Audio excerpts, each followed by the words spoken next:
कि प्यार का मौसम चल रहा है तो बात वैलेंटाइन डे की। आज इश्क के इजहार का दिन है, लिहाजा बाजारों से लेकर रेस्टोरेंट तक दिल वालों की दुनिया आबाद है। प्यार करने वाले अपने अपने तरीके से अपना इश्क बयां कर रहे हैं। बाजार वैलेंटाइन की रौनक से सराबोर है तो इश्क की रंगत भी आज देखने लायक है। हर तरफ फिजाएं इश्क ही खुशबू में महक रही हैं। आप भी देखिए।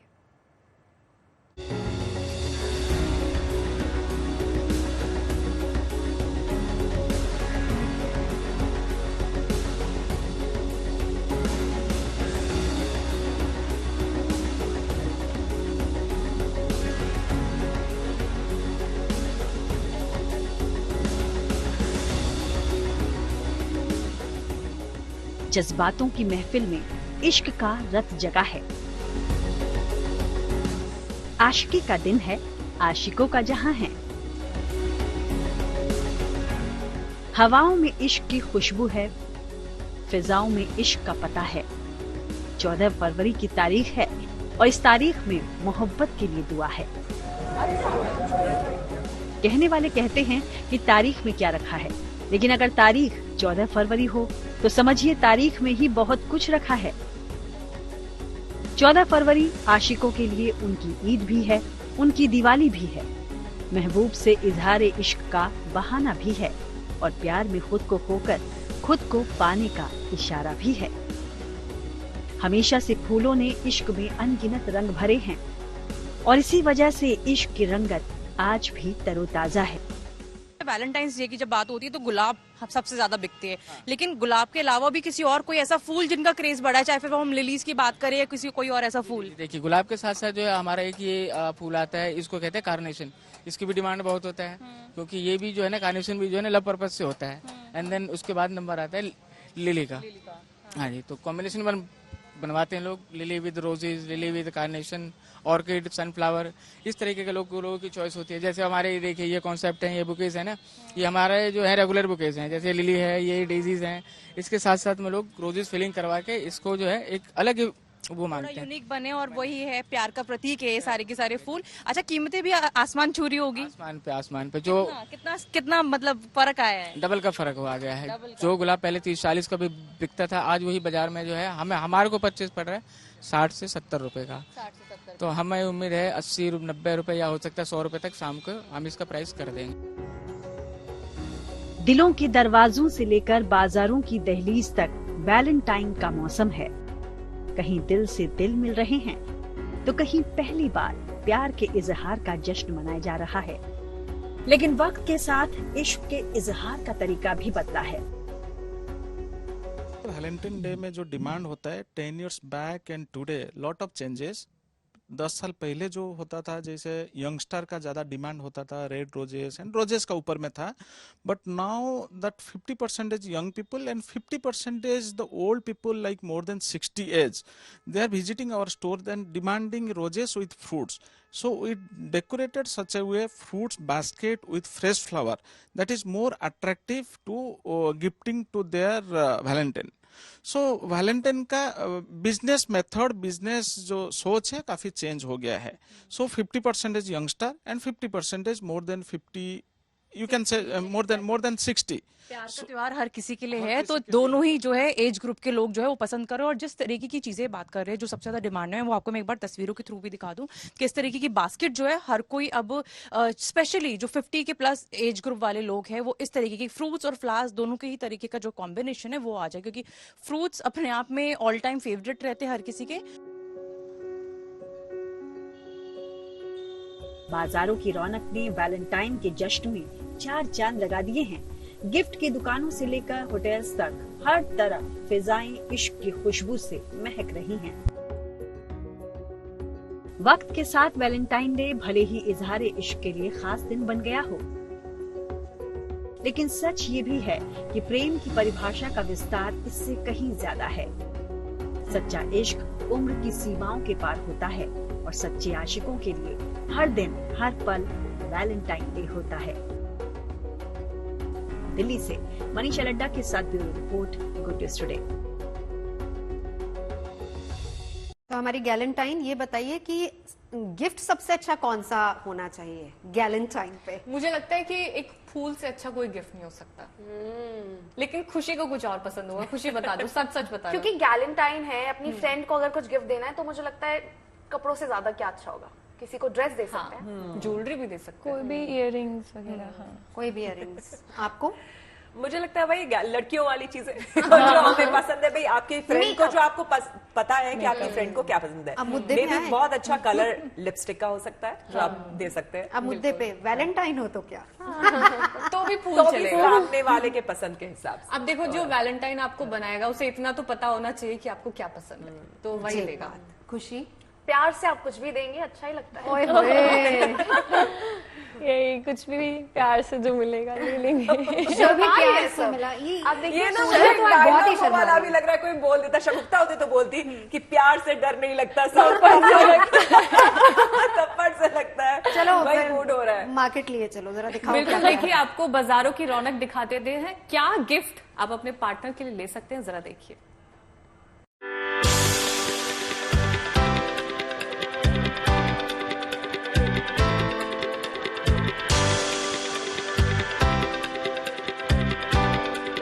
प्यार के मौसम का दूसरा नाम है वैलेंटाइन डे। कपल्स की मोहब्बत और रोमांस का टैग लिए ये खास दिन आपके अपनों के प्रति सम्मान, प्यार और लगाव का संदेश भी देता आया है। तभी तो वैलेंटाइन डे अपने वैलेंटाइन को स्पेशल फील कराने का मौका है। इस खास दिन को लेकर पिछले कई दिनों से नजर आ रही बाजारों की रौनक देखने लायक है। जहां कहीं भी नजर डालिएगा ना, एक से बढ़कर एक तोहफों की भरमार है। जयपुर में तो खास तौर से जिस गिफ्ट गैलरी में भी आप चले जाएंगे, वहाँ fresh flower bouquet, customized gift items और लिली सनफ्लावर के असॉर्टेड फ्लावर्स की खुशबू आपके प्यार को महका देगी। मगर कपल्स के लिए रेड रोजेस फर्स्ट डिमांड है। इस बार वैलेंटाइंस पे सबसे ज्यादा पसंद है बुके, फ्रेश फ्लावर्स के बुकेस, चॉकलेट हैम्पर्स और गिफ्टिंग के प्रोडक्ट्स जैसे कपल फिगर्स हो गए, ग्लास के शो पीसेस हो गए और एक वो भी चल रहा है अभी LED फोटो फ्रेम, तो बहुत पसंद कर रहे हैं। फ्लावर तो एवरग्रीन रेड रोजेस। यही नहीं, किसी भी गिफ्ट बॉक्स को हर जोड़ी की पसंद के अनुसार कस्टमाइज किया जा सकता है। फिलहाल तो गुलाबी शहर की सुबह हो या शाम, वैलेंटाइन के दौरान फिजा में कपल्स के लिए तो मानो रोमांस बिखरा हुआ है। और ऐसे में बाजारों में बेहद पर्सनल और अनोखे तोहफे आपका इंतजार कर रहे हैं। तो अगर आप इस दिन अपने प्यार के बेहद करीब हैं या अपने प्यार से कोसों दूर हैं, उसे स्पेशल फील करवाना चाहते हैं, तो यकीनन ये प्यारे प्यारे गिफ्ट आइटम्स आपके वैलेंटाइन डे को स्पेशल और यादगार जरूर बनाएंगे। जयपुर से रिदन जैन के साथ bureau report, good news today.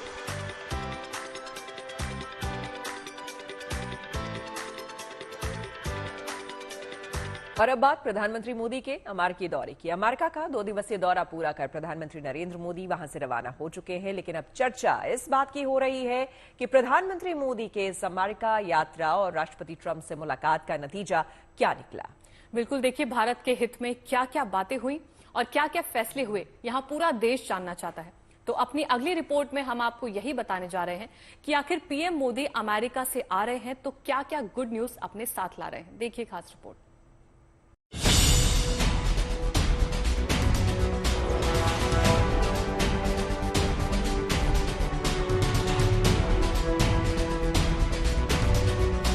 Washington DC में पीएम नरेंद्र मोदी और राष्ट्रपति ट्रंप की मुलाकात में भारत और अमेरिका के बीच रिश्तों के नए अध्याय की शुरुआत हुई है। इसमें कोई शक नहीं है कि इस बैठक के साथ ही भारत और अमेरिका के संबंधों में नई ताजगी देखने को मिली है। इसकी तस्दीक खुद पीएम मोदी ने ये कहते हुए की है कि भारत और अमेरिका मिलकर काम करेंगे तो दोनों देश आगे बढ़ेंगे। अमेरिका की भाषा में कहूं तो विकसित भारत का मतलब मेक इंडिया ग्रेट अगेन, यानी मिगा।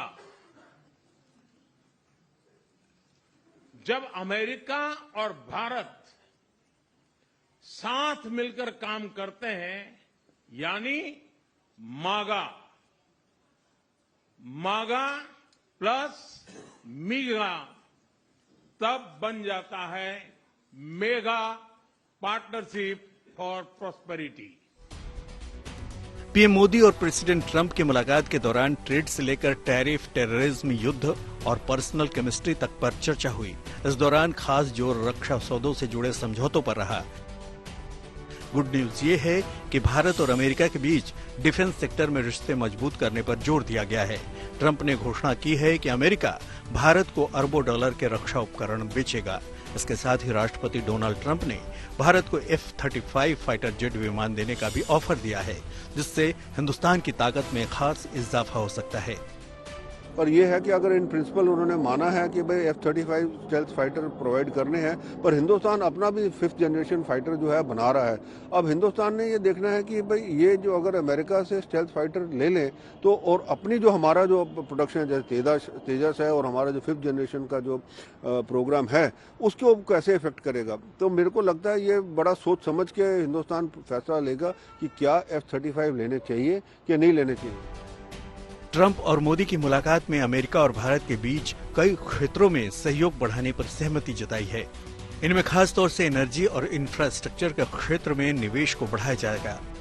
एनर्जी सेक्टर में दोनों देश के बीच बड़ा समझौता हुआ है, जिससे अमेरिका भारत को तेल और गैस का प्रमुख सप्लायर बन जाएगा। न्यूक्लियर एनर्जी क्षेत्र में स्मॉल मॉड्यूलर के लिए दोनों देशों के बीच सहयोग को लेकर सहमति बनी है। अच्छी बात यह है कि एनर्जी के क्षेत्र में सहयोग बढ़ने से दोनों देशों के बीच टैरिफ विवाद का भी निपटारा आसानी से हो सकता है, क्योंकि भारत में तेल और गैस की बिक्री बढ़ेगी तो अमेरिका को अपना व्यापार घाटा कम करने में मदद मिलेगी। इसी के साथ राष्ट्रपति ट्रंप और पीएम मोदी मुलाकात के दौरान दोनों देशों के बीच आपसी व्यापार को और बढ़ाने पर भी जोर दिया। आपको बता दें कि भारत और अमेरिका ने 2030 तक द्विपक्षीय व्यापार को दोगुने से अधिक बढ़ाकर 500 अरब डॉलर तक पहुंचाने का लक्ष्य रखा है। भारत और अमेरिका AI, सेमीकंडक्टर, बायोटेक्नोलॉजी और क्वांटम सेक्टर में मिलकर काम करेंगे। टैरिफ और ट्रेड के सारे सवालों को दरकिनार करते हुए राष्ट्रपति ट्रंप ने पीएम मोदी को अपना दोस्त बताया और कहा कि वे अच्छा काम कर रहे हैं। ट्रंप ने टैरिफ मामले पर मोदी की तारीफ करते हुए उन्हें एक टफ नेगोशिएटर बताया। Oh, he's a much tougher negotiator than me, and he's a much better negotiator than me. There's not even a contest. Okay?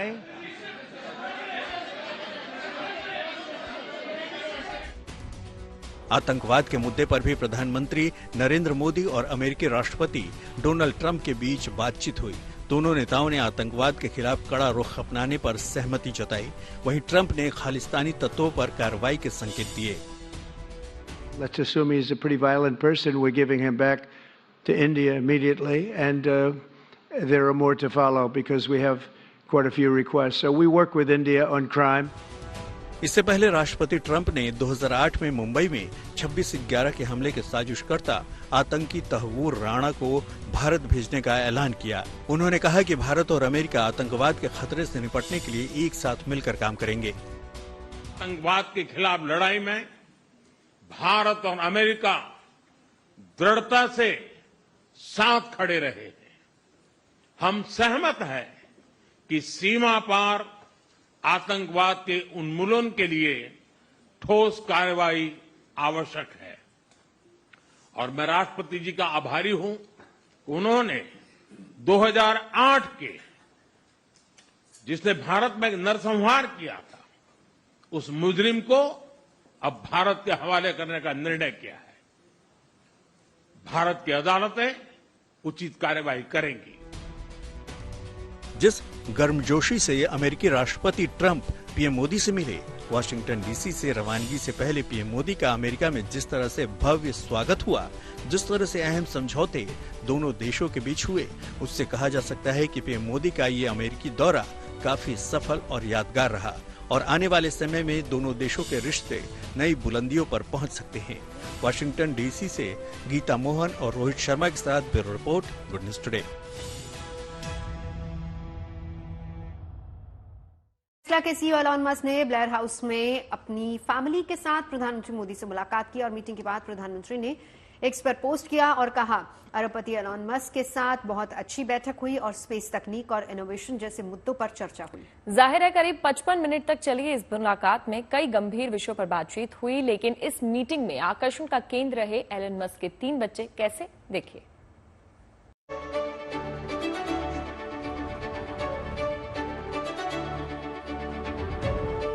ये तस्वीर बेहद खास है क्योंकि ये वो पल हैं जब वॉशिंगटन डीसी के ब्लेयर हाउस में प्रधानमंत्री मोदी से टेस्ला के सीईओ एलन मस्क अपने परिवार के साथ मिलने पहुंचे।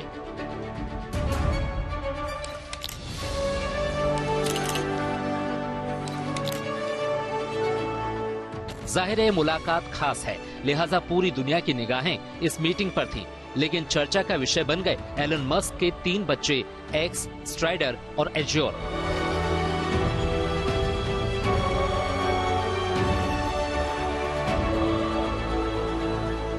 जो मस्क के साथ प्रधानमंत्री मोदी से मिलने पहुंचे थे। जब मोदी और मस्क गंभीर बातों में मशगूल थे, तीनों बच्चे अपनी मासूमियत से इस मुलाकात को और खास बना रहे थे। यूं तो मस्क का छोटा बेटा एक्स काफी चंचल है, लेकिन स्ट्राइडर और एज्योर के साथ वो मस्क और मोदी की बातचीत चुपचाप सुनता दिखाई दिया। मीटिंग के दौरान मस्क ने प्रधानमंत्री मोदी को एक गिफ्ट भी दिया और अपने परिवार को मोदी से मिलवाते हुए नजर आए। मोदी से मस्क के बच्चों की मुलाकात की ये तस्वीरें आपका दिल जीत लेंगी।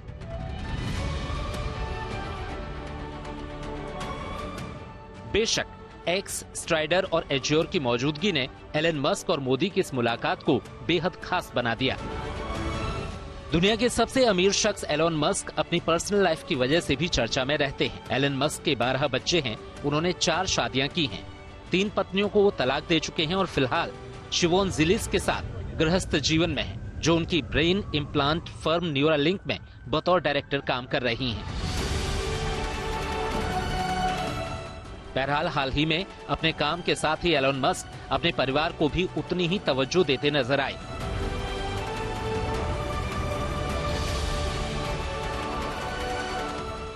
अब इस तस्वीर को ही देखिए, जब 11 फरवरी को व्हाइट हाउस में मस्क राष्ट्रपति डोनाल्ड ट्रंप से मिलने पहुंचे थे।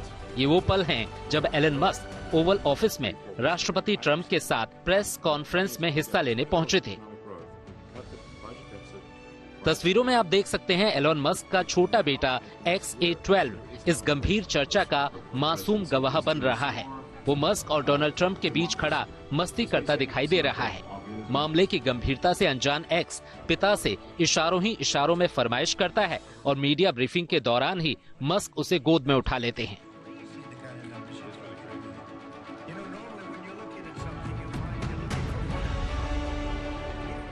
इस गंभीर बातचीत के दौरान भी एलन मस्क अपने बच्चे को पूरी तवज्जो देते नजर आते हैं और मीडिया के सवालों का जवाब देते हुए एक्स को कंधे पर बिठा लेते हैं।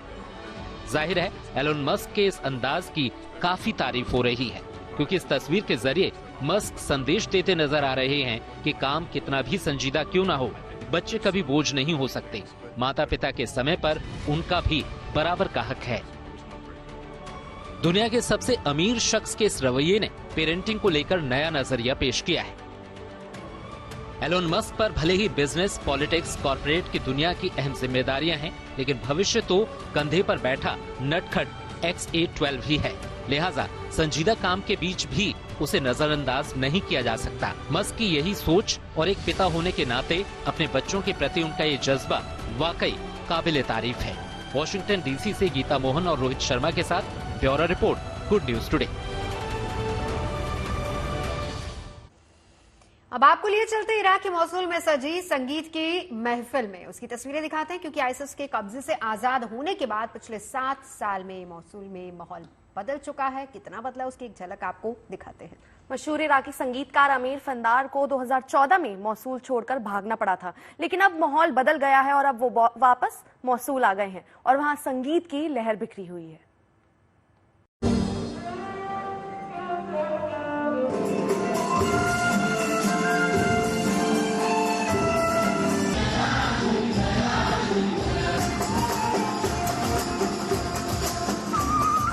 बम और बारूद के साए में जो मुल्क सालों से जीने को मजबूर था, वहाँ की आबो हवा में सुर लहरी सुनाई देने लगी है। सालों तक इराक के जिस बड़े शहर मोसूल को आतंकियों ने सुर संगीत से महरूम कर दिया था, वहाँ अब संगीत की महफिल सजने लगी है।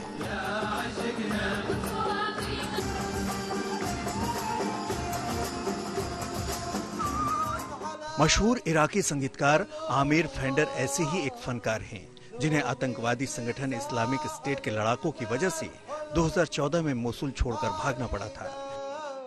लेकिन अब माहौल बदला है तो फनदार मोसूल लौट आए हैं और वहाँ सुरों की सरिता बहा रहे हैं। Let it be, let it be, let it be. He will come someday. Tonight I like when to be